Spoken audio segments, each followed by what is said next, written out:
Bonsoir chers collègues. On poursuit ensemble notre préparation au Master ISPIT et à l'échelle 11 de 2025. Le but de ces vidéos, c'est de vous aider à mieux comprendre les cours, la terminologie essentielle, et surtout à développer votre esprit d'analyse pour réussir chaque QCM avec confiance. Avant de commencer, rappelez-vous, les QCM proposés ne sont pas seulement des exercices, mais un guide pour savoir quoi retenir et comment raisonner pendant vos révisions. Et comme toujours, vos remarques et suggestions sont les bienvenues, elles nous aident à progresser ensemble dans cette aventure vers l'excellence en santé. Bon courage. 21. Les principes de base du management de la qualité en milieu hospitalier comprennent a. La focalisation sur le patient. B. L'implication des équipes dans les processus de soins. C.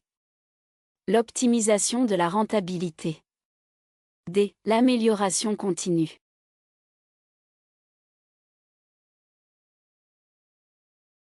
Réponse juste. A, B, D.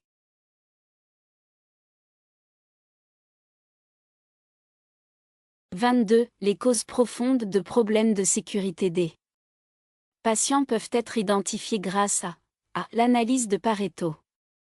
B. La méthode des 5 pourquoi. C. Le brainstorming. D. L'analyse financière.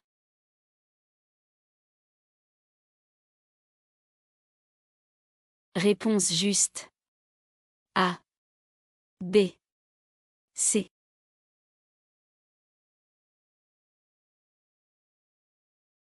23. La satisfaction du patient dans un hôpital peut être évaluée par A. Des enquêtes de satisfaction.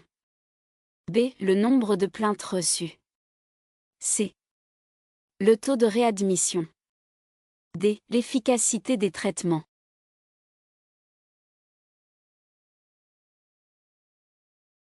Réponse juste. A, B.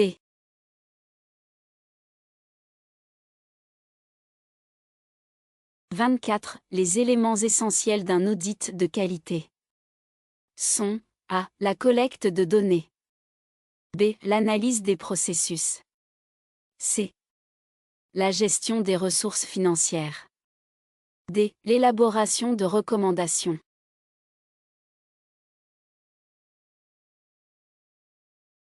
Réponse juste. A, B, D.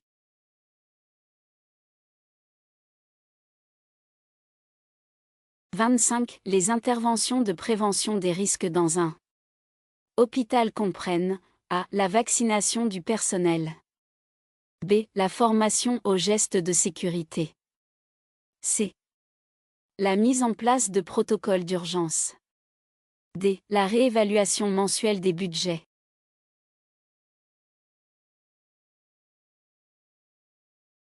Réponse juste.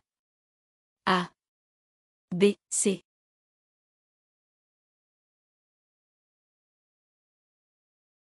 26. L'optimisation de la gestion des ressources hospitalières vise principalement à A. Améliorer l'efficacité des soins. B. Réduire les coûts d'exploitation. C. Augmenter le nombre de lits disponibles. D. Optimiser les flux de travail.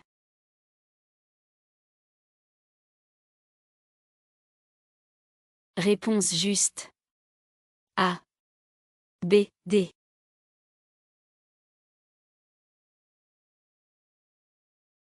27. Les méthodes d'évaluation des pratiques professionnelles comprennent A. Les audits cliniques. B. L'analyse des incidents. C. Le suivi de la formation continue. D. L'évaluation budgétaire annuelle.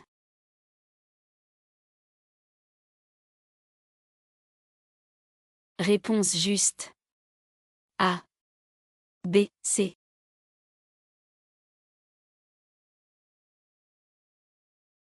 28. La durée moyenne de séjour, DMS, est influencée par A. La complexité des cas médicaux.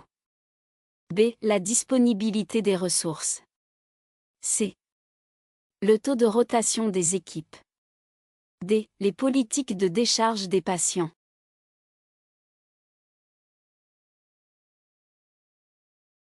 Réponse juste. A, B, D.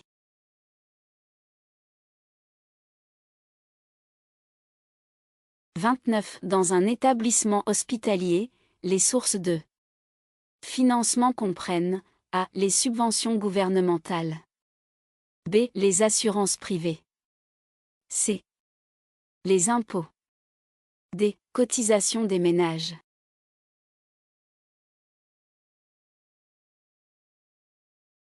Réponse juste. A. B, D.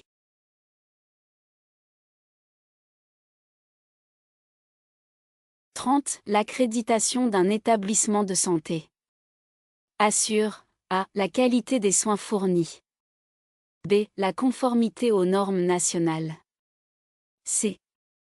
L'efficacité de la gestion administrative. D. La stabilité financière de l'hôpital.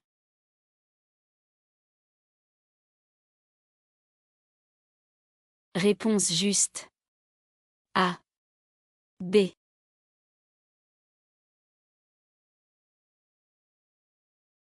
31. Les indicateurs clés de performance, KPI, en milieu hospitalier comprennent A. Le taux de mortalité. B. Le taux de satisfaction du personnel. C. La rentabilité financière. D. Le taux de réadmission.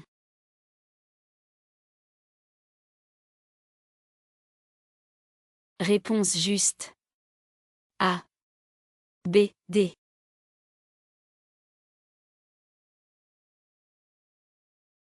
32. Les objectifs d'un audit de sécurité dans un hôpital comprennent A. L'identification des risques pour les patients. B. La réduction des coûts de sécurité. C. La formation sur la gestion des incidents. D. L'amélioration des pratiques de soins.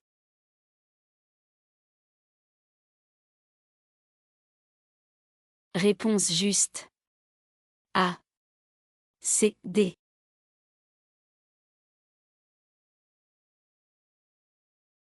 33. La planification stratégique d'un hôpital vise à A. Définir les priorités de l'établissement.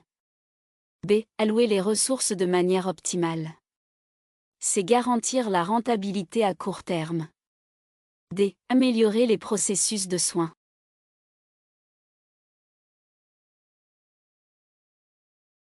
Réponse juste. A. B, D.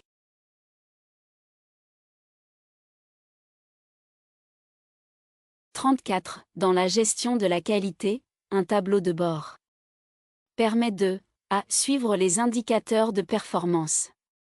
B. Visualiser les écarts par rapport aux objectifs. C. Identifier les besoins de financement. D. Mettre en place des actions correctives.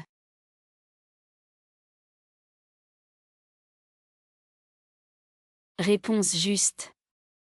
A. B, D.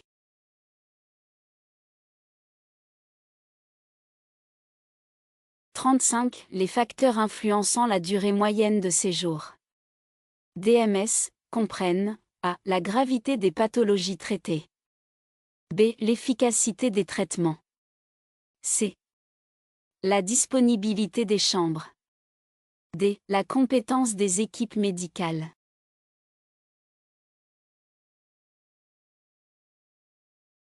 Réponse juste. A.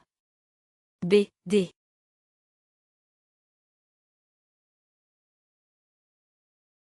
36. Les audits internes dans un hôpital visent principalement à A. Assurer la conformité aux normes de qualité.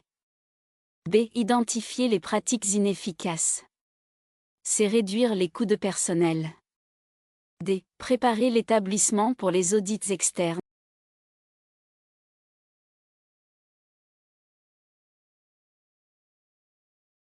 Réponse juste. A. B, D.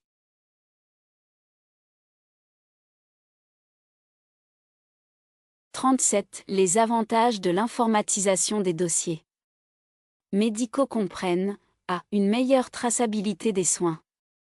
B. Une réduction du risque d'erreur. C. Une diminution des coûts administratifs.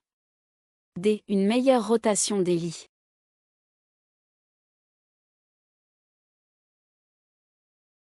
Réponse juste. A. B. C.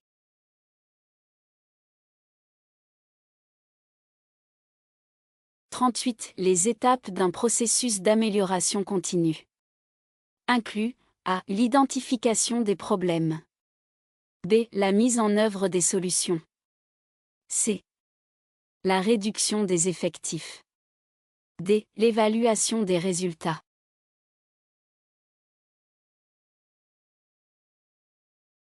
Réponse juste. A. B. D.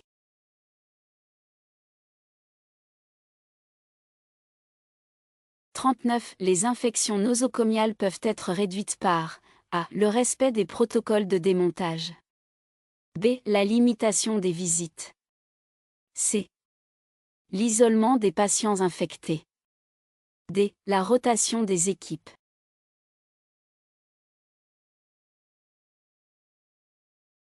Réponse juste. A. B. C.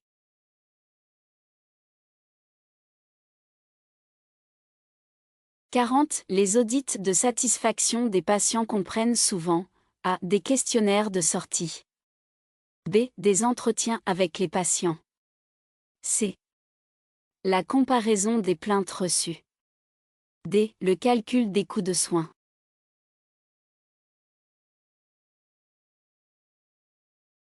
Réponse juste.